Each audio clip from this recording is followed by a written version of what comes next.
Hello, everyone. I hope everyone's having a great day.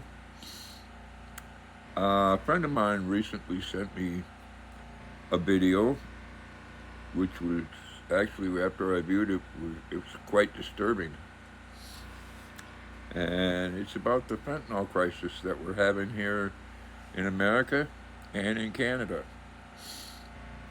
And I unfortunately tend to believe what this video said. For one, the person that made the video, I've watched their videos before, and unlike some people, I like to fact check on things, and this person is most of the time very truthful on what they say. So again, I tend to believe it. This video went on to talk about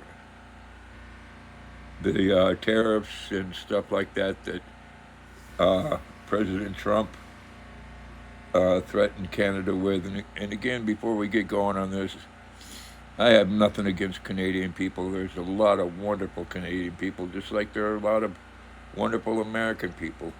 This has nothing to do with the citizens of Canada. It has to do with the government of Canada and the former government of America. Basically, what I think they're doing is everybody's turning a blind eye because there's billions of dollars to be made, not only in the government, but with private citizens as well. This video went on to say that, I know I watched the video where Prime Minister Trudeau said that, you know, Canada only accounts for 3% of the fentanyl that comes into the United States. And they go on to tell you in this video that only 1% of the cargo ships containers that are coming into Canada to be shipped to the United States is being checked, which would account for only 3% of the fentanyl coming into the United States, because the containers aren't being checked either by negligence or, unfortunately, I believe, because people's pockets are getting lined. Billions of dollars to be made. Billions. And it's really sad because we have over 100,000 people die in this country from a fentanyl overdose a year. That's double the amount of people that was lost in the Vietnam War. And what has been done about it? Yeah, everybody does this here. You tell part of the truth that, yeah, only 3% of it's coming from this country, but you don't say it's because we're not doing our job properly. And unfortunately, when what hits the fan, the people in government, just like the people in government here, they're not going to be heard about it. It's not them that's going to have to pay the price. It's the American citizens and the Canadian citizens. They're going to have to pay more for their goods. It's real simple. Do your job.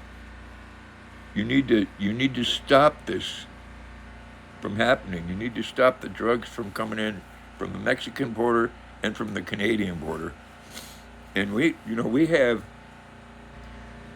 a Canadian border here, right in northern Maine, and you can't go across that border from the United States into Canada if you've ever had an OUI, been arrested for drinking and driving, or doing drugs and driving.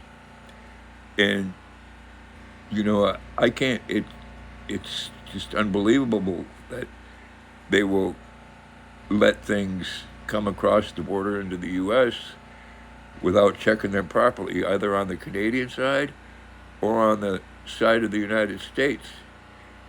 Either way, somebody needs to do their job so these people can, stop dying. Yeah, doing drugs is a choice.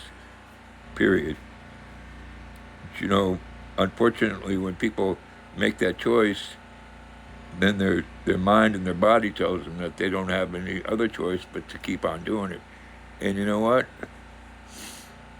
With heroin and with fentanyl, there's only one or two choices that you're going to end up with. One of them is you're going to end up dead, or you're going to end up in prison. That's the only two choices you have. And the amount of fentanyl, people take this thinking that it's the same thing in an opiate pill, and it's not. It's like, dozens of times more potent. So they do it and they overdose. I mean, everybody here in their larger cities, everybody carries around Narcan. All the police do, and a lot of citizens do, because they don't want to watch one of their friends or one of their family members OD in front of them. It needs to stop. And if we don't get the cooperation from the Prime Minister of Canada, then we need to step up and do something about it. Everybody wants to talk bad and put down our president about these tariffs. I'm beginning to think, can he be crass and say some things probably that some people don't think is presidential? Yeah. But you know what? I think he knows a whole lot more than what people give him credit for. And that's why he's not liked by a lot of people on both sides of the aisle here in America, because he's a threat to them. You can't buy a man that's worth billions of dollars. He didn't need to take that job that he has. He took that job because he wants to see this country be something again. And I agree with pretty much everything that's come out, that idea that's come out of his mouth. The way he says it sometimes, no, he could say it better, but you know what? He's blunt, and he does not screw around. If he says he's going to do something, he does it. And you know what? Everybody loved Donald Trump until he ran for president, and then he was the devil. And the same thing with Elon Musk. They don't like what he's doing in Doge. Well, you know what? It's because he's exposing all the crap, all these billions of dollars, trillions of dollars that's being sent to other countries and to be spent on things that doesn't need to be spent on. And they don't like that, because this money that's being spent, it's being spent on things where somebody is doing somebody a favor, or the money being spent, lines their pocket in some way. And you know what? That crap needs to stop. He was elected because people were tired of money going out the window, and certain programs and things were more important than the American people. I, for one, am tired of it. I'm tired of, seeing in the news, there's been almost, 15 or 16 people that went to school with my sons that have died right in this area from an opiate overdose. Just a couple years back, one that was real close, lived right down the street from us, grew up with my sons, hung out with them when they were young. And it needs to end. If people need to get hurt feelings over it, so be it. You know what? Get over it. Because myself, when it comes down to people dying,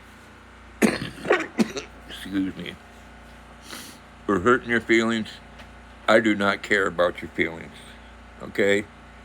People are dying because people are turning their heads. They're they're turning a blind eye so people can make money, and they want to make themselves look good in the process. It's not my fault; it's their fault. Well, you know what? It's going to end one way or another. And like I said, I feel terrible that it's going to be the citizens of both countries that are going to pay for it. It ain't going to be these politicians because they've had a chance to save their money. It ain't going to hurt them. One thing that you need to do in Canada, all my brothers and sisters, you need to get that piece of crap that you have a prime minister and they're out. These policies, they do not work. They don't work for you. They don't work for us. And we're your closest neighbor. We need to be friendly with you. We need to be friendly with the citizens. The governments need to get their heads out of their butt and start doing their job. Period. Okay, so I went on enough for today. You know what? I think I'm going to take and look up some different subjects today, and maybe I'll post another video tomorrow.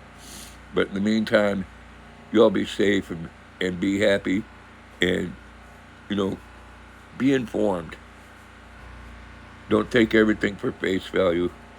Much love to everybody. Peace.